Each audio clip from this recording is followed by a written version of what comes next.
Folks, we only have 2 more sleeps until the NFL draft. But for as crazy as the NFL draft is and everything else, the man to my right had a take this week. Josh Allen, bad for fantasy football. I just love how I had to start here because I've been seeing this, and I've been seeing Bill's Twitter basically going on about, like, 4 years we got our savior. I'm like, 4 years ago you were booing this man and you did not want him. You were clamoring for Josh Rosen. So it's the perfect opposite meme of how the turntables have turned. Yeah. Buffalo Bills fans, man. So I wrote a piece for DeanBlundell.com. I cover fantasy football over there. And one of the things I covered was the Bills don't want Josh Allen running the football as much. Sean McDermott wants to kind of reduce that. He ran the ball 122 times last season for like 822 yards. Like that's a lot of running downs. And the ball was in his hand a lot. Buffalo has had an issue getting the running backs going. Devin Singletary's never really kind of worked out to what we thought he was going to be. And so I was like, listen, if McDermott has his way, he's not going to run the football as much. And I mean, I used a pretty good rationale. I know the article piece, I didn't mention this, but like when I was arguing, like not arguing, but discussing it with Bills fans on Twitter after, I was like, listen, I'm predicting that his yards are going to get cut down to like 450. Yeah. You know what I mean? From 855. Like they're going to go pretty much in half because he's not going to be running the football as much. But like, I know that I got accused of being, I got a couple of DMs. One guy like just really mad at me. I got some quote tweets. And one of the common themes from this piece was, oh, clickbait. This is what they're saying about Josh last year. The NFL is going to figure them out. And I was like, read the article, not the headline. First of all, the headline says Fantasy Football 101, expect Josh Allen to regress. He's been the best fantasy football or best fantasy quarterback for the last 2 seasons. I started the article by saying he's the most dynamic quarterback in the NFL. I've been on record throughout like the last 6 months saying that I believe Josh Allen is the best quarterback in football above Patrick Mahomes. You know, like I've made that argument. And the fact that the Bills Mafia came at me to the point that I had to make a video on Twitter and tell them to chill the F out, and that like, it's all fantasy related. And if you read the article, I started it by just like, gobbling Josh Allen for them. And then I was like, hey, he's still the best, but he's not going to be the best fantasy quarterback. You know what I should have put in the article is there was like a good stretch of time that Phillip Rivers and Tony Romo were the best quarterbacks in fantasy, above Tom Brady, above Aaron Rodgers, above Drew Brees, above Peyton Manning.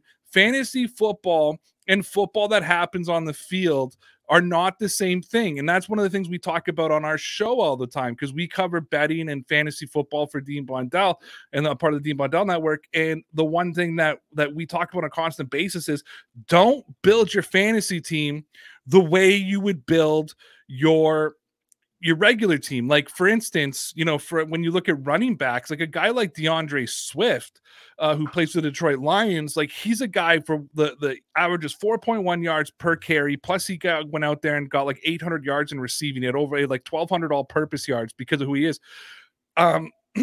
He's like a tier 3 RB2 running back in fantasy football. But if I'm building a team to try to win a championship, he's probably my running back 1. There's only a couple, the Christian McCaffrey, Jonathan Taylor, Derrick Henry, maybe Eckler. Like there's only 4 or 5 running backs ahead of him.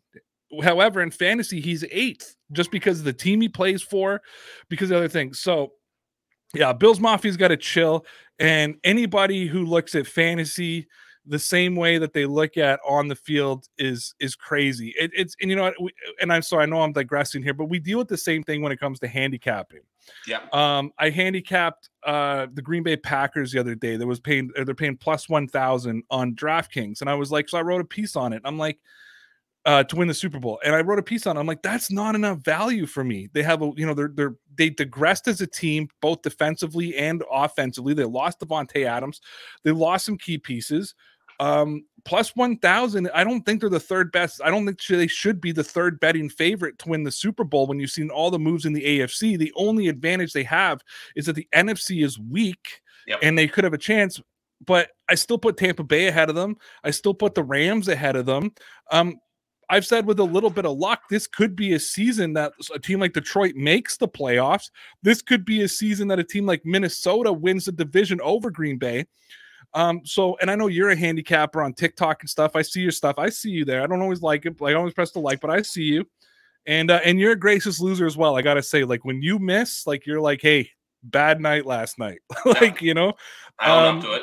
Yeah. But I'm sitting there and I'm like, I'm not willing to put any money. If I'm betting my heart. So when we say, like, this is the thing, I don't want people to take my bets and be like, dude, I put all this money on this because you told me to. I'm like, I'm not telling you to do anything. Yeah. Your money is your money. However, one agreement that we made when we started like doing handicapping and covering betting, anything that I say I would bet on, I'm going to put money on.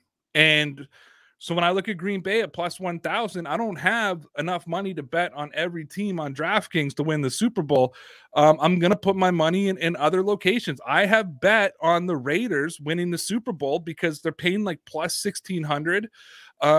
They're a dark horse. That doesn't mean I think they're going to win the Super Bowl, but to me, that was me gambling. And I said, yeah, I would put money. I think they're plus 2,600. Sorry, they're not even plus 69. I think they're plus 26. I could be wrong. I can't remember off the hot top of my head, but I'm like, I'll put money on that. Well, Packers fans lost their mind, right? Because I said I wouldn't bet on them winning the Super Bowl. And I'm like, dude, just look at the odds. If I'm going to put, you're betting the Super Bowl in April. You know what I mean? For your buck. Yeah, in April, that's exactly what you do. You're looking for the best value. Hey, who's a dark horse that could come through? Because if the Raiders start the season 8-0, that plus 1,600 or whatever, I think they're plus 26.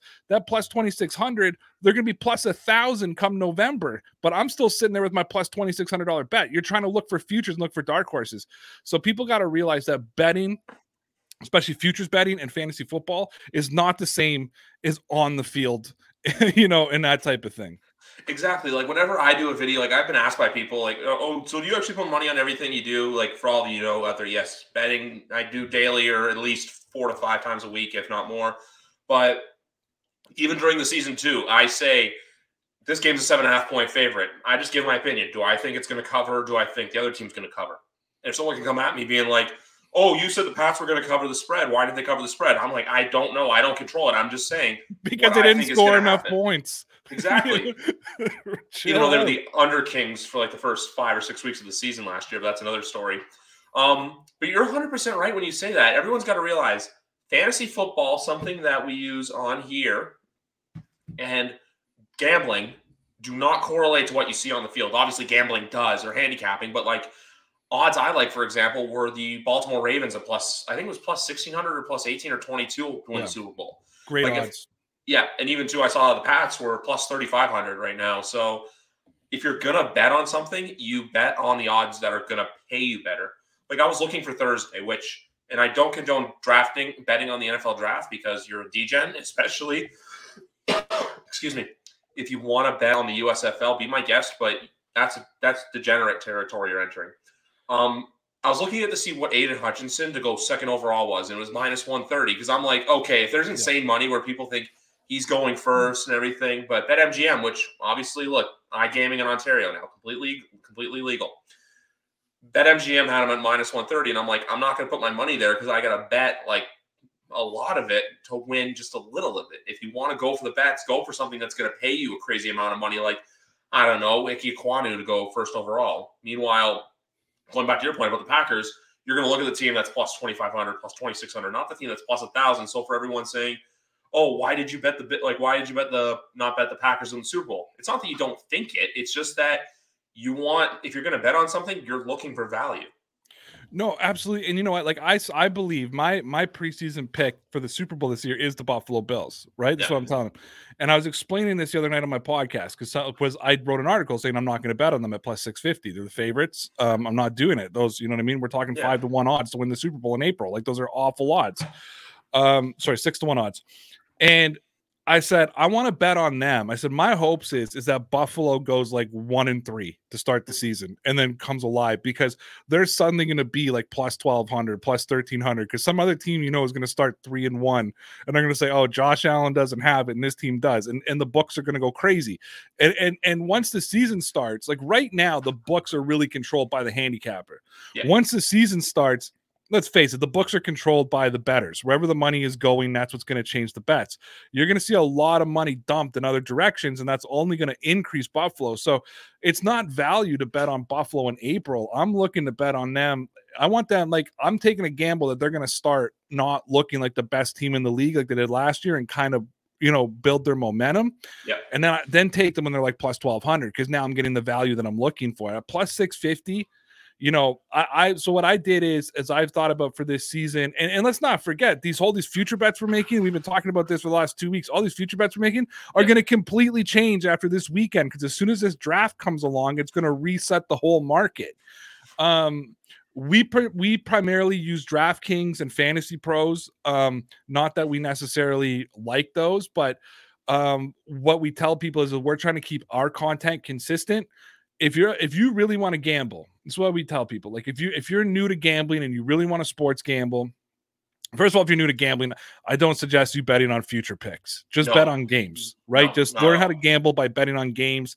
Do single games, then get into parlays and that kind of thing. And then once you get a hang of it and you understand value, then you can start putting on when you got it, because you're talking a lot of juice sometimes, like minus 115 to win the East for the Bills. Like that's a lot of juice to win $100 in April, right? Yeah. If Josh Allen blows his ACL the first week of the season, they're not the favorites to win the East anymore. And I've lost $115 trying to win 100, right? So what I get at is we try to stay consistent, but if you are looking for value and you are looking for those things, check out the different sites. There's different gambling sites all the time. Like I'll take a shot at OLG. I never bet on ProLine because their odds are ridiculously stupid. Like especially for football, I don't bet on hockey. I don't know if it's comparison, but for football, you go to do a point spread, to go do a parlay.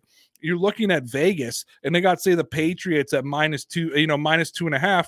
You go to ProLine and they got them at -4.5. And you're like, how do you get off doing this? How do you get off giving them 2 more points than Vegas is giving them?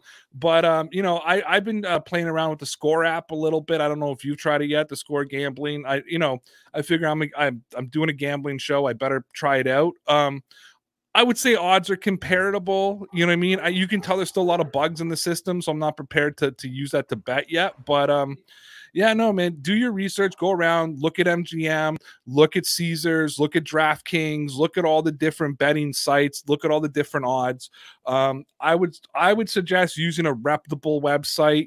We just got approached by this like off-brand company, which I found out was attached to this other Chinese company, which was like a shell of another company, and they wanted to sponsor us, and we talked about it as a team with the network, and we're all like, yeah, nah, you know what I mean, let's wait and let's try to, because then I got to go off their site, and it's like I was looking at the odds and I was looking at everything. I'm like, they're out to lunch. I'm like, this is not what I want to represent, because I'm going to just start trashing this thing. And I've heard Griff, that trashing your sponsors on air is a bad thing. Really? You don't think that's going to be something good? That one, before I go somewhere else, that brings me to, I got to go off topic here, but I remember there was a Simpsons episode like way back when the show was at its peak. And Dredrick Tatum, the famous boxer, basically is holding up these ugly shoes, and he's just like, I have been paid millions to endorse these butt ugly sneakers. And then like everyone walks away in disgust. He's like, wait, what did I say? What did I say? But can I give one more piece of gambling advice before we change over? Yes. Never bet against your favorite team. Keep them right off the books. I don't even say bet for your favorite team. It always reminds me of that let's go back to The Simpsons. It's a Thanksgiving episode, peak 90s, and Maggie comes up and Homer picks up and goes, "Hi, Maggie. That's the Dallas Cowboys, Daddy's favorite team. And we need them to lose by 4.5 points." You know what I mean? It's never bet. I don't care how serious of a game we are. Never bet against your favorite team, because it's just not enjoyable to cheer for. You're a Leaf fan. I see you with your Leaf jersey. Are you going to be cheering against the Leafs game 6 of the Stanley Cup playoffs because you got to bet on, Tampa? No, right? No. My go-to with them has been the overall year. That's been my bread and butter. But no, I remember that episode. I remember Lisa the Greek as well. I think season 3 or 4, where he was using Lisa to bet on football games and all that stuff. He won a lot of money. But before we go, actually, with companies and betting and everything, I've got to bring me to a partner of my show, which is BetStamp. And what BetStamp is an app where you can download iOS, Google, App Store, and you can shop for odds. So basically, you go on there and you look up tonight's Jays versus Red Sox game, and it will give you what books give you the best odds to win the most amount of money, whether it be the run line, the money line, the over-under. So say if FanDuel's got better odds than Caesars, it's going to try to get you to go and draft and bet your money on a FanDuel. And then you can also link your betting accounts to BetStamp, and then from there, you basically, so if you place a bet on FanDuel, it'll automatically transfer over to the app. Download today, guys. Link in bio, promo code GriffB. You know what to do. That's a sick app. I'm not even going to push it. I never heard of it before, and I'm looking at it now. I'm like, that's a sick app. It really is. Like, I just use it, and then so basically you can also follow famous handicappers and stuff like that as well, or celebrities. Like, I think Mike Florio's on there, a couple of the guys from Barstool, Kelly in Vegas. There's Liv Moods as well. Oh, wow. They're all on there. BetStamp, dearpatsnation.com. Check us out. Yes. Promo code GriffB. But yeah, so basically it just lets you shop for the best odds and everything. And I linked up with them, and I'm an ambassador for them. So you use the promo code and it does a little something for me. GriffB. I'll be using it. Now the real reason why you're here, I don't want to do this because I'm going to show 2 graphics, because for all you folks who want to know why I get to do this, Ray got me on it a few months ago. So there's the 2022 Patriots, but then there's draft week feelings. The 2 of them kind of go 1-1 together, because you know how you say we're talking about gambling odds, how you betting now is just not reasonable because you want to wait for the draft to be done because things can change. Who knows? There could be someone wearing number 19 for the Patriots by Saturday, for all we know. But you can't – there's 2 rules I have. One, don't place futures like right now because it's not really worth it. But the other one is, 2, you can't predict how the team is going to do. You can say, hey, I have a feeling of how they're going to do, but you can't be going, I think the Patriots are going to be a 10-7 team again this year. You have to wait, because I've seen people already doing like way too early record predictions. I'm just like, so much can change in the matter of 5 months, but so much is going to change in the matter of 4 days that we don't know what's going to go on. So yeah, when it comes to the Patriots, it's just one of those things where, how do you feel about them right now? Yeah, you got to do it in a sense, or how you do it. So I like to do the way too early predictions. I just did one last week. Yeah, last week. I like doing the way too early predictions and the way later predictions, because I love to, and we talk about this on our podcast all the time. It's so great to try to like do these prediction records. And we've done it for a lot of teams, not just the Patriots. We go through their schedule, and we've been keeping a record of what we've been saying, because we want to go back now, like in December, and be like, how bad were we? Like, how off were we in April? And we like put the date down, like March 27th, we took the Jets to win 4 games. And, so right now, dude, I went through the list, and I think that the Patriots are playing a couple of teams that are way overvalued by the rest of the NFL. One being the Indianapolis Colts. I'm sick of hearing about the Colts. One of my good buddies online, Lawrence Owen over at Colts Law, you can check him out. Big Colts guy. I can't even listen to him speak about the Colts anymore. He was on my Patreon on Friday night, my hangout on Friday night, and told me that this was the best team that Matt Ryan ever played on. And today a graphic came out that had Indianapolis is like the 2nd worst receiving core in the NFL. With Michael Pittman leading the way. And I'm like, how can you compare that to prime Julio Jones and Mohamed Sanu and Austin Hooper? Like, and the Patriots play Roddy them. White too. Yeah. I had to pay. At this moment, and I said, I granted there's games that could flip both ways. I have the Patriots going 11-5, which surprised me because I've been talking about, 11-6, which surprised me because I've been talking out loud about the Patriots winning like maybe 9 games, maybe 10 games. I said I wouldn't be surprised if the Patriots took a step back this year, because I think they overachieved a little. I think last season the Patriots overachieved a little bit, and the rest of the AFC sort of underachieved. Kansas City, Buffalo, even though they both kind of end up where they were. we expected more out of them, out of both those teams. We expected way more out of Baltimore. Obviously, injuries got the best of them. I think we expected more out of Cleveland, who were just a friggin' disaster. I expected more out of Denver last year, who obviously the quarterback issue. I thought Teddy Bridgewater was going to be enough with that defense and those receivers to at least make them competitive.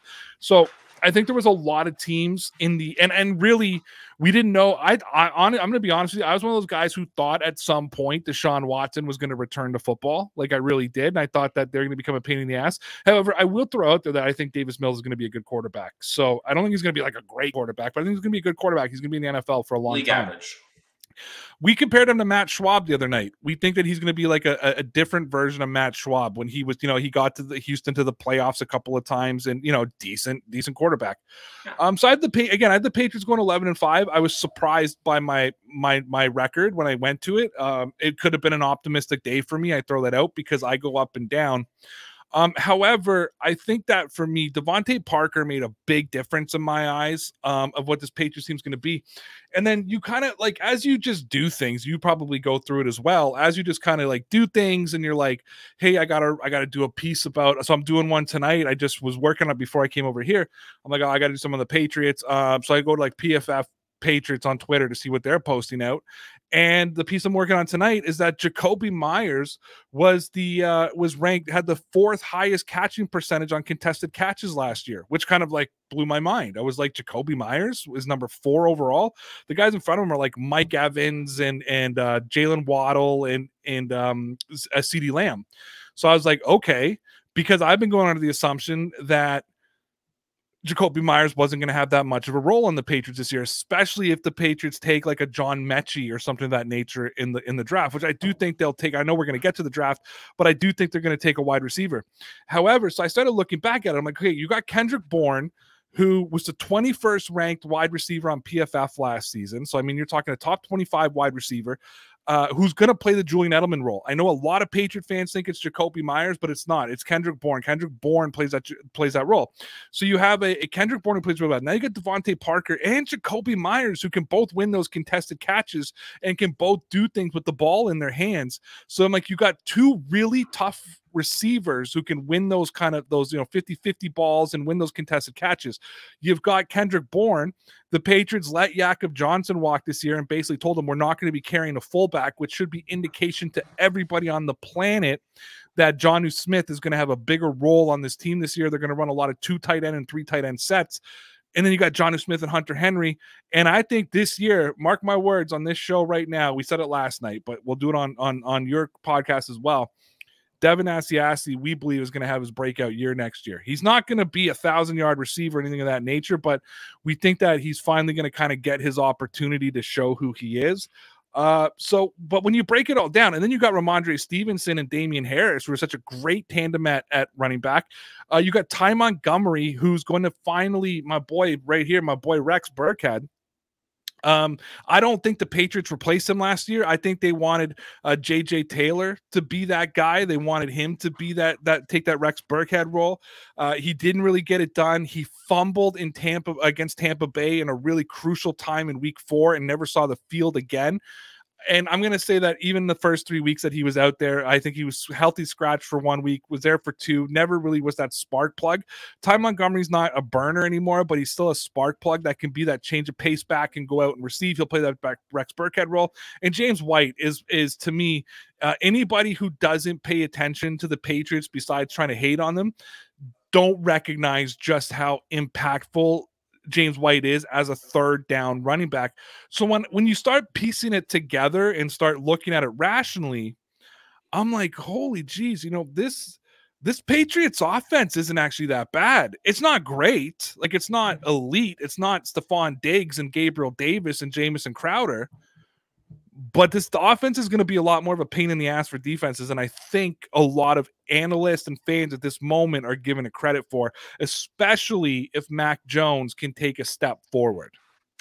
Exactly. You nailed it on the head. I like the Asiasi take just because I remember – I always remember this game, the Week 17 game of 2020 against the Jets, when the Patriots looked like they were just having fun. Cam caught the touchdown. Asiasi had the touchdown. And I'm just like, where was this all year? Like, this fun football where it was a game we didn't care about.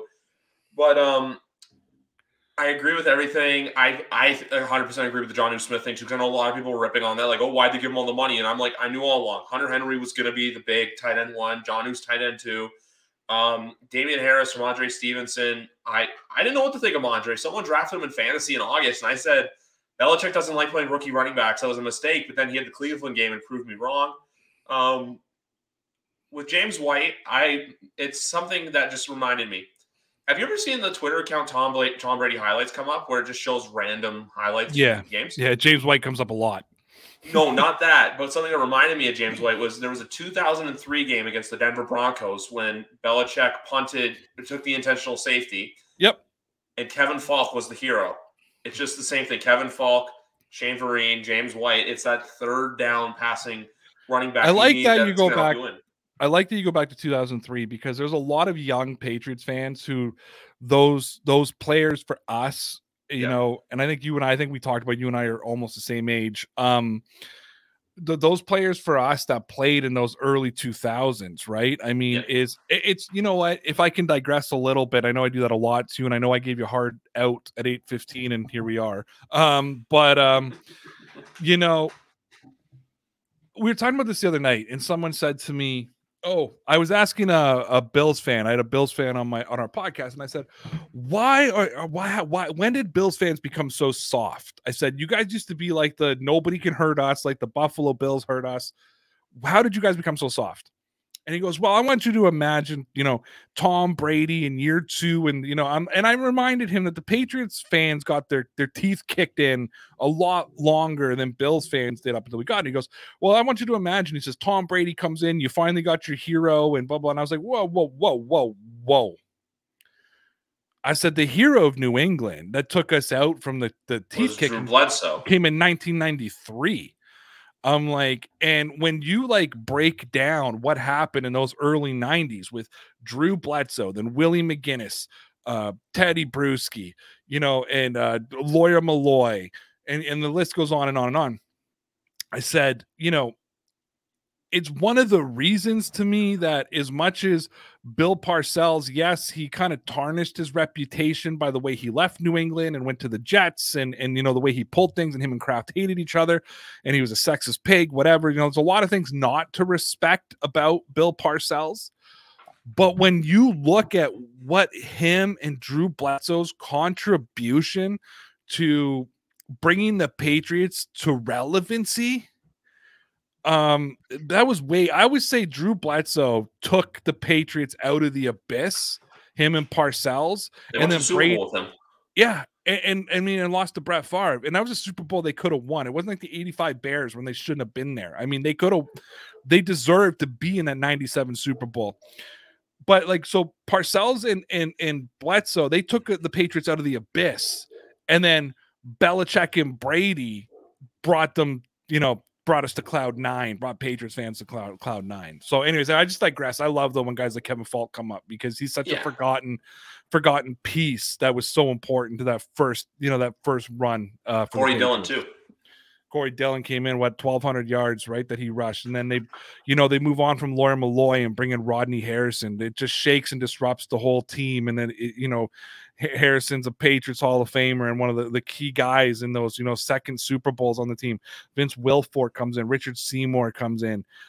Just so many of the Deion Branch, Super Bowl MVP, right? Like just so many key figures that played in those early 90s teams. And I will argue that when we speak Mike Vrabel, when we get nostalgic, let's say 30 years from now, like from me and my age group, I will look fondly among more 90s players, which are early 2000s players, which includes Tom Brady. I want to put that on the table right now before people start. Yep. I will look more fondly on more players from the 2000s than I think I will the second run from 2014 and on. Like there's a few players, the Devin McCourty, Dante Hightowers, that'll, stick out for me, but Ninkovich. Yeah, Nink a little bit. But yeah, I think that there's guys from the early years. There's a bigger collection of guys because when you got to the later 2000s, there was really key figures where there was no key figures in the early 2000s. It was just like the team, right? So anyways, I digress. Remember too, coming out in Super Bowl 36, they came out as one. And they got fined for that. The NFL wasn't going to let them. They're just like, no, F that. Yeah. You know what I mean? And if Bills fans want to say, oh, you got your savior, thank Mo Lewis for Tom Brady. That's all I have to say. Yeah. You can thank Mo Lewis for nearly murdering Drew Bledsoe. The New York Jets gave us Bill Belichick and Tom Brady. That's what I always say. Yeah. Which, folks, if you want to read about it, Jeff Benedict's The Dynasty. It's a highly recommended book. Fantastic book. And if you want to really get and I'm gonna pitch this. I know Patriot fans hate when I do this. Read Seth Wickersham's book, man. You want to really find out what the end of the Brady era in New England was like in that locker room. What I'll say is I know a lot of people call BS on Wickersham, but I've talked to enough people that have confirmed enough that I believe most of what he says. And it's there's some stories in that book. I don't know if you've read it yet, but oh God, let's just put it this way. I walked away after that book not mad at anybody and said that the divorce had to happen. You know what I mean? For everybody, because there was a three-way power struggle and one of those pillars had to fall. It was I love, like I always say, listen, off-field NFL is so much more entertaining than on-field. The soap opera of off the field is phenomenal. Look what's happened the last 2 months. Like, it's just been what a wild draft. What a wild offseason. I mean, like, it's the most wild offseason I've ever seen, with demands of trades and this and quarterbacks flying all over the place. Now, and every time you think it's done, you hear that, like, now the Packers and the Vegas are talking about trading Darren Waller. Deebo Samuel requests a trade. Like, after Jacksonville sets the quarter or the wide receiver market ridiculous with Christian Kirk and then Deshaun Watson to Cleveland, this offseason has been, it's funny because you know this as a content creator, like, we're getting into the Super Bowl now, right? For content creators, this is the draft weekend is our Super Bowl. I will produce more content in 3 days than I will the rest of the season. Like, this is the time of the year. I think the only time I've ever created as much content as a draft weekend was last year's Patriots free agency, just because of how ballistic it went. There was a lot of content that came out. Yep. But, like, we're going to be live Thursday night. I'm going to be up early Friday morning breaking down, some of the key picks. We're going to be live again Friday, up early Saturday morning, breaking down the picks, watching the draft all day Saturday, making content as we go. This is our Super Bowl.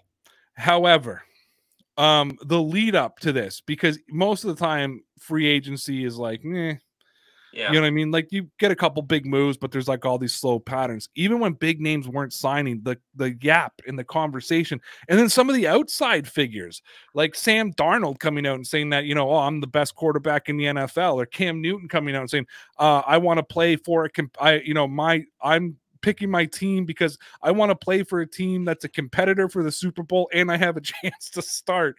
Like, those Kaepernick too wanting to come back. Kaepernick wanting to come back. Antonio Brown not understanding why anybody will give him a chance. Terrell Owens joining the fan league, and at whatever 95 years old and getting back on the field. It's just been like the outside noise has been just as entertaining. I told my wife, and I told Dean Blundell this. We were having a conversation. I told a lot of people this. I have never been in a situation where my eyes have been locked onto Twitter so much, because you're terrified as a content creator. You're just terrified you're going to miss something. Exactly. And that's what, look, this is the time of year where every fan has optimism. It's the time of year every fan has like a sense of hope. Like, obviously, once September and October roll around, just a lot of those teams you realize, not our year and everything like that. But this year, this is the week everyone's truly excited. This is the weekend where football guys shine. This is the time of year where, look, you just hope that's what's best. You just hope there's just hope. There's hope. And look, you're going to spin. I'm going to use a lot of gambling metaphors here. You're going to spin this. You're going to pull the lever at the slot machine. You're going to spin the roulette wheel, and you're hoping that red or black, or you get sevens on these prospects. That's what's going to happen. And I say that because Vegas, and which I would have loved to have gone, but by the time I looked at hotel rooms, it was like $500 a night. And I said no. But 2 years from now, it's in Detroit. So yep. That's what I gotta say. It's in Detroit, and that's 4 hours for me. That's 4 hours. So we'll see what happens there. But no, this is the time of year when content creators shine. This is the time of year a lot of guys put in a lot of work. But even still, the NFL, there's not ever an off season. Like for the NHL example, because their season's winding down. Cup gets awarded, schedule comes out, draft happens, free agency happens. Then everyone from Canada Day to Labor Day kind of like, goes away, goes quiet. They go off to their cottages and stuff and report on if something happens here or there. The NFL is a 12-month-a-year machine, even though there's probably like a 6-week period in the middle of the summer that goes quiet. But besides that, it's just a never-ending cycle. And that's why I love it. And that's why I love to do. That's why I started a football podcast out of every sport. Well, last night we were just planning out our summer schedule. Yeah. And basically, the thing is it's as a content creator, a little bit of the insight to people out there who may be thinking about it. The last 3 years of content creation has been wild because my best year was 2020, especially very early pandemic. When people were sitting at home and had nothing to do, people just absorbing content everywhere they could, and our numbers are just going through the roof. And that was when we're on Sportscaster, and we're hitting like 30,000 live viewers per episode, and we're just we're living the high life. And then you go through these waves. 2021 was still not as high as 2020, but a little bit there. And then 2022, like, hey man, but even us in Canada, like, because I was talking about this last night. Last April at this time, I know it's a little bit different in the US, but Griff and I are, we're just down the road from each other, down the QEW or whatever, down the 401 from each other. Yeah. This time last year, we were in complete lockdown. Yep. April of 2021. Like, we were still in a complete lockdown. I think we were just opening up in May because this was our second shutdown, because in March we spiked, the COVID numbers spiked. So there was still a lot of people, even Americans, even though there was a lot of things more open in the US, like my partner was saying to me last night, my broadcast partner was like, yeah, we were open, but there was still a lot of like uneasiness. A lot of people weren't going to the bars and whatnot, right? 2022, we don't wear masks here anymore. I do, but we don't have to. Bars are open, all that kind of stuff is happening. And it's like, my friends who were watching me all through the pandemic, I'm like, hey, did you see the show last night? And like, my buddy's just like, Ray, straight up, like, I'm vaccinated and wanted to go to a bar and didn't want to sit there and watch you on YouTube. But I'm like, fair. It's fair. You know what I mean? Yeah. Fair point. So it's been a really, really weird content year. So this off season really helped us keep those numbers up because people were excited about everything happening. And then of course, I did something a little bit different on my channel, and we didn't cover the draft at all the last month because every content creator, every podcaster out there was doing all their draft stuff. And I was like, let's be completely different. Because we're not your typical, for anybody who's going to check us out, we're not your typical fantasy betting show. Like, we do football analytics, we do fantasy, we do betting.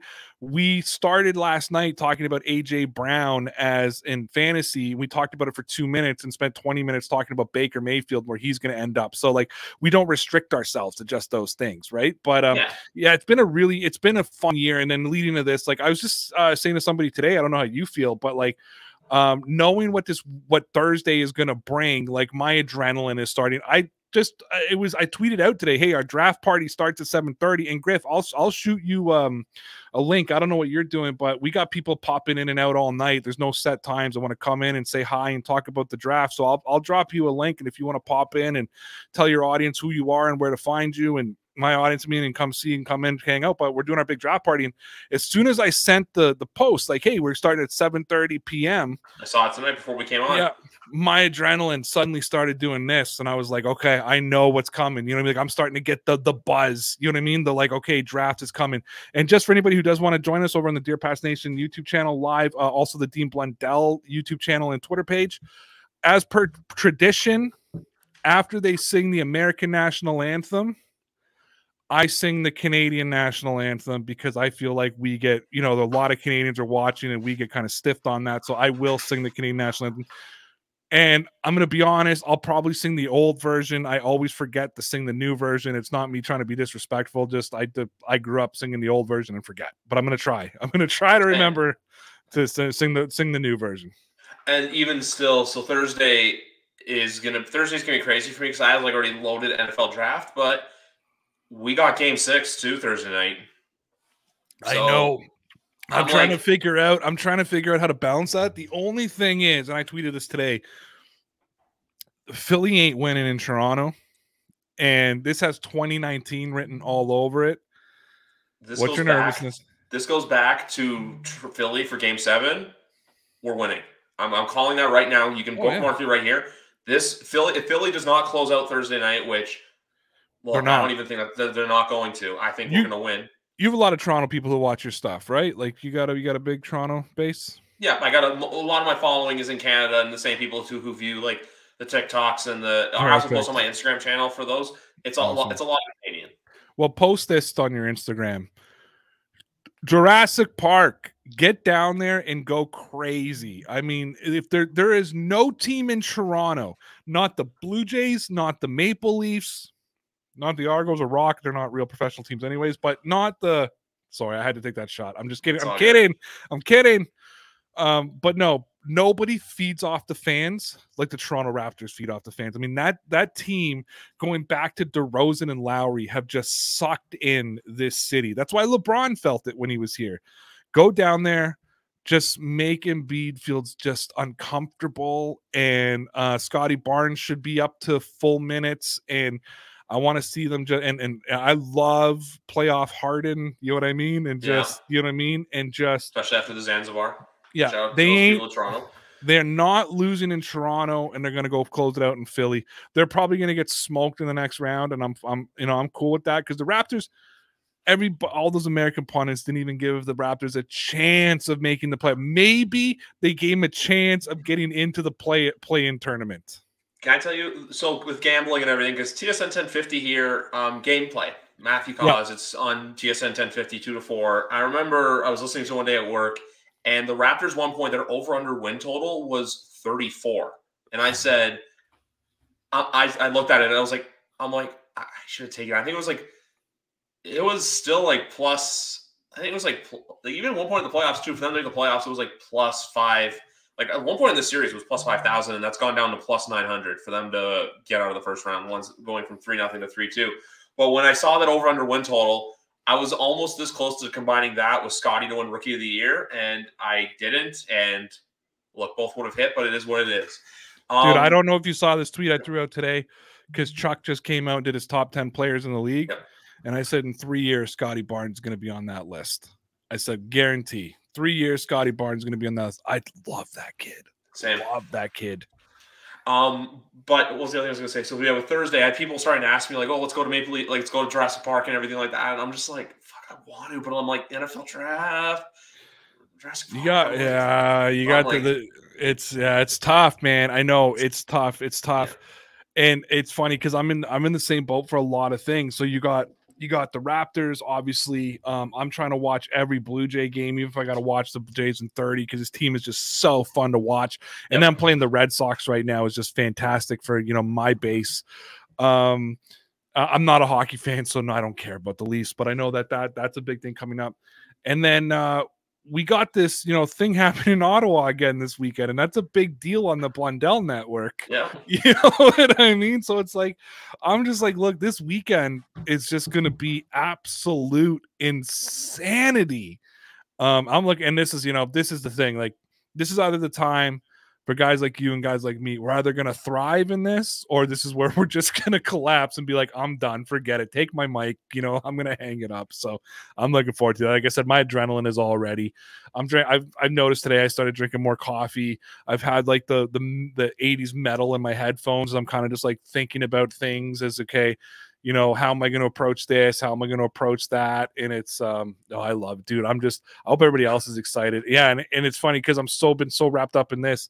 It's like I wasn't even thinking till right now that game 6 is on Thursday night. So now I'm gonna have the draft on one TV. I'm gonna have the game on my phone. I'm gonna have to just have a bunch. Luckily, one starts at 7, and then the draft starts at 8. So that's the one saving grace and fortune. Well, you know what the bad part is? If we time it up, the Patriots will probably be picking right around the end of the fourth quarter. Yeah. Yeah. So like as it's and it's gonna be like a 2-point game. So just as like you're locked in on that, you're gonna have to keep one eye on the Patriots, on the draft, one eye on the game. It's I know why it's one of those things that you're like, if they lose on Thursday, and actually if they were going to lose, it's probably the best day because I think I'd be so wrapped up into what I'm doing live and everything that it wouldn't impact me the same way. But I said to a buddy of mine last night, I was like, first of all, that was domination last night in Philly. Just absolutely dominated them. And I texted my buddy, I'm like, domination. He's like, yeah. He's like, if it goes to 7, same thing as you. If it goes to 7, Raptors win. Everybody's saying that. If it goes back to Philly, the Raptors are winning. Doc Rivers is famous for dropping playoff games. And then I was sitting back and I was just like, dude, you know what? Though? I'm like, if they lose like game 6 or 7, I wish they would have got swept because this is just going to like crush me. Because it's like, I always call it that false hope. Right? Welcome to being a Toronto sports fan. Yeah, dude. But you know what? Right now, Dean tweeted out the other day, and I agreed with him so much. He's like, hey, I'm not embarrassed to be a Toronto sports fan right now. And I'm like, it's so true. It's so true. The Jays are so fun to watch. Your Leafs are doing well. You know what I mean? They're going to play Tampa in the playoffs is going to be tough because your goaltending can't, sucks. But yeah, it's going to be fun, man. We'll wait and see what happens. It's an exciting time to be in the 6 right now. That's all I can say. Going back to the NFL, and we're talking about the craziness of this year, I want to ask you something. If you had to pick, and I've been asking everyone who's been coming on here the last few weeks or so this question, if you have to pick one team from the AFC West who's going to be the disappointment, because look, for everybody out there going like, oh, we should have a red zone and like every game is going to be great with the AFC West, sure. There's going to be one team out there that's going to be a disappointment and miss the playoffs and probably have a losing record. In your opinion, who's that going to be, Ray? I don't know if they're going to have a losing record. I predicted that all 4 of those West teams 500, 490. I've actually predicted all 4 teams are going to the playoffs. It's going to be the first time ever that all 4 go to the playoffs. I did predict that about the North last year too, so let's relax a little bit with that prediction. Yeah. But by far, the easiest pick in that is for me is the Chiefs. I see Denver, Vegas, and the Chargers way ahead. They're all better. All 3 of them are better defensively. All of them have better offenses. The only thing that keeps the Chiefs, gives them any hope, is Andy Reid and Patrick Mahomes. Yeah. And I'll throw Travis Kelce in there as well, but he can't do it all on his own. I look at Juju Smith-Schuster and Scantling, and I'm like, what the hell? Like, that's just like, you know what I mean? Like, they're probably going to take a receiver in the draft, obviously, right? Yeah. But they got to hope that that receiver performs the way they want him to perform. But you know what? It's not even tough. And I bet you got a lot of hms and ha's and to me, it's not even tough. I've been pounding this for 2 weeks, and this isn't my hatred for Chiefs fans. It's the Kansas City Chiefs. That they are, in my opinion, the weakest team in the AFC West right now. My big thing too is as well for all the people out there that's saying that Mahomes one day is going to be Brady and that he's going to win 6 or 7 Super Bowls. Getting paid all this money is really going to show, hey, are you worth it? But hey, should we have not, like, is the whole gold standard thing really a bad thing more than a good thing? Because look, I can go back to other sports too. Like with baseball, you look at a guy like Mike Trout, who's one of the greatest players in the game, but his team can't ever do anything. Football is obviously a sport where one guy can impact it, but then at the same time, too, it can impact it in a good way or a bad way. So I'm with you on the sense of that, but at the same time, too, we could be coming back here in November and going, Patrick Mahomes said, I'm actually as good as people think I am. Well, Patrick Mahomes is as good as people think he is. That's the thing. Nobody fool yourself. Yeah, I'm not saying he's bad or anything, but you know what I mean? No. Patrick Mahomes is like, again, I have Josh Allen as the best. I will accept an argument of Patrick Mahomes if you wanted to go down that road. You know what I mean? Like that's 1 and 1A as far as I'm concerned. They're dynamic. They do things that nobody else can do. They throw those cross body passes. I mean, forget the no looks and stuff. I mean, that's a lot of that is luck. But these 2 guys can throw from across the field and hit their guys perfectly. You're taught as a quarterback not to do that.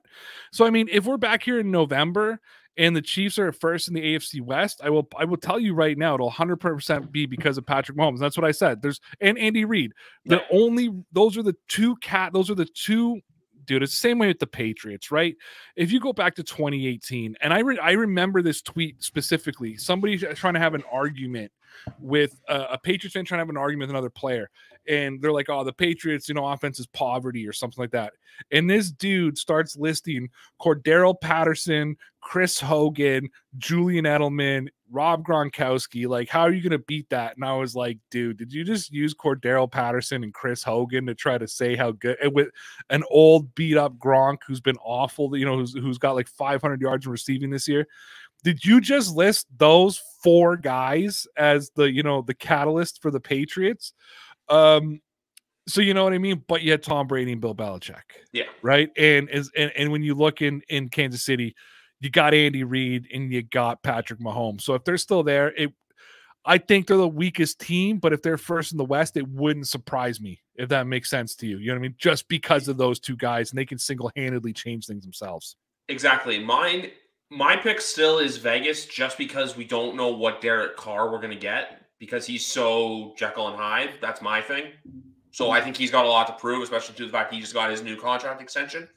But for all we know, it's a crapshoot, and who knows what can happen. Everyone's given different answers, but the one team no one has really said is the Chargers. Surprisingly, I've gotten a lot of Broncos. Surprisingly, with that question, that doesn't surprise me at all. I think the Chargers are going to sit right in the middle. I don't think they're the worst. I don't think they're the best. I think they'll be second or third. Yeah, their defense is too good. Their offense is too good.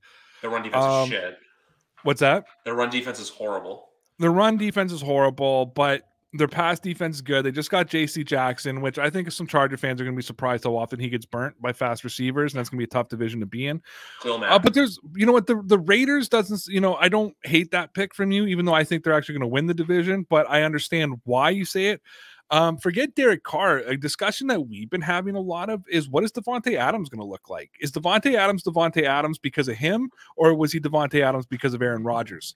Right? Like, that was conversation. So we got to see if Adams really is when DeAndre Hopkins left Houston and went to Arizona, he still looked like DeAndre Hopkins. Yeah. Will Devonta Adams look like Devonta? Will Tyreek Hill, an older Tyreek Hill, look like Tyreek Hill with Tua Tagovailoa? Because I would even say Alex Smith was a little bit more consistent when he was there than Tagovailoa is right now in his career. Exactly. And I have a what if with the Raiders as well, and it's a bit of a darker one. But I do this with the Patriots too. I did this with the Patriots. Like, how good would the Boston Tea Party have been had Aaron Hernandez not done what he did? My thing is, how would this Raiders offense look when you had Adams, and if Ruggs didn't have his his tragedy that he had back in November, if he was still playing football and he didn't do something incredibly stupid that took someone's life. So I don't know if you get Devonta Adams if you have Ruggs, though, because his contract is coming up. You know what I mean? Yeah, good point. Good point. I'm just trying to piece the two together, kind of like how I do Aaron Hernandez being probably a top 5 tight end, not of all time in the NFL, but in the NFL for the last few years, if he hadn't let his dark side. I totally agree with you on that one. And I think, it would have just, the dynamic of the Patriots would have been very different, right? Yeah. And Hernandez could easily slide into that tight end one spot if Gronk gets hurt. There's a lot of different things, but stuff happened. But then maybe you don't have Martellus Bennett when you win Super Bowl 51, and Bennett had a big part of that season and plays a different style of football than Aaron Hernandez. Maybe you don't pay Stephon Gilmore, so you don't win 2018. Maybe you don't pay Hightower when he's a free agent because you got $40 million tied up in Aaron. Don't forget, right? That was like $40 million tied up in Aaron Hernandez. And then 5 years later, he would have been up for another contract extension. He would have been in the peak of his career. Now you're looking at, probably another $40 to $50 million. And if that's the case, who are you saying goodbye to? And that could be a Hightower who had a big part of 2 Super Bowls, right? Like, you know what I mean? Maybe you don't get Darrelle Revis. Maybe you don't get Brandon Browner. So I totally get it. It's like, this could happen, but then there's that like domino effect of okay, where does this fall? Where does this fall? Where does this fall? Where does this fall? And I think back to that 2011 team with like Chad Ochocinco and all that kind of thing. And it's like, I almost feel like that season had to happen for the Patriots to make some fundamental changes to the type of players they bring into their system. And I know Hernandez and Gronk were around for that, but it's like sometimes like things need to happen for changes to happen. You know what I mean? Does that make sense? Yeah, I get that. It's just the Aaron Hernandez what if is something that's going to live with me for a long time. Just thinking of how good of a player he could have been, just because he showed his true potential and he got in a nice contract after his third season. Absolutely, but like I always like the what if. You know, my what if always is to people: what if Gronk was a Brown? Like, what if Cleveland drafted Gronk?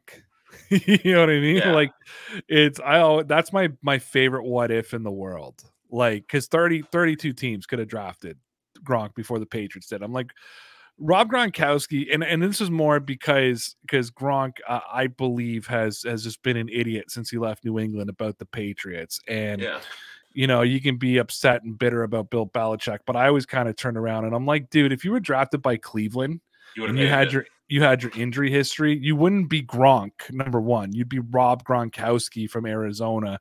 You wouldn't have the party bus. A lot of what you had was because of your antics on the duck boats when you won Super Bowls. And one of those Super Bowls, you weren't even on the field because you were injured, but you made an ass out of yourself at the parade. And you dented the Lombardi at Fenway Park on opening day. I think that was the same Super Bowl. I think that was 2017. That was 2018 season. 2018 season. Yeah. No, absolutely. Yeah. It's so I always say, like, you know, I love playing the what if game. You know what I mean? Like, what if sucks, this team, but you love it. Yeah. Yeah. Like my big what if is for this past year, even though we got our butts kicked, what if the Buffalo Bills didn't play We Are the Champions after beating us in the wild card round and printing shirts of the stat line, which still brings me to believe the whole we forever live rent free in the head of Bills Mafia. Except at Bills Mafia. Dude, 1,000%. 1,000%. It's the equivalent. Like, I tweeted something the other day. Somebody was talking smack about the Patriots, a Bills fan, and Patriot fans were getting all upset with them. And I just quote tweeted, and I was like, hey, listen, when you're the wild card champions, you can talk all the smack you want, you know?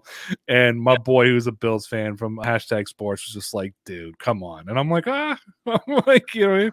Oh, no. Listen, Bills Mafia. We love you, but we hate you. The Patriots live rent free. I don't even hate you, Bills Mafia. I don't even hate you because you're the better team now, and yet for some reason you can't keep the Patriots name out of your mouth.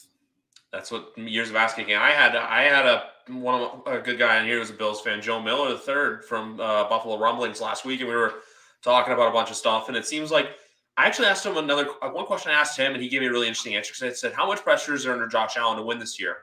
And he said, basically, look, Josh Allen has next to nothing to prove.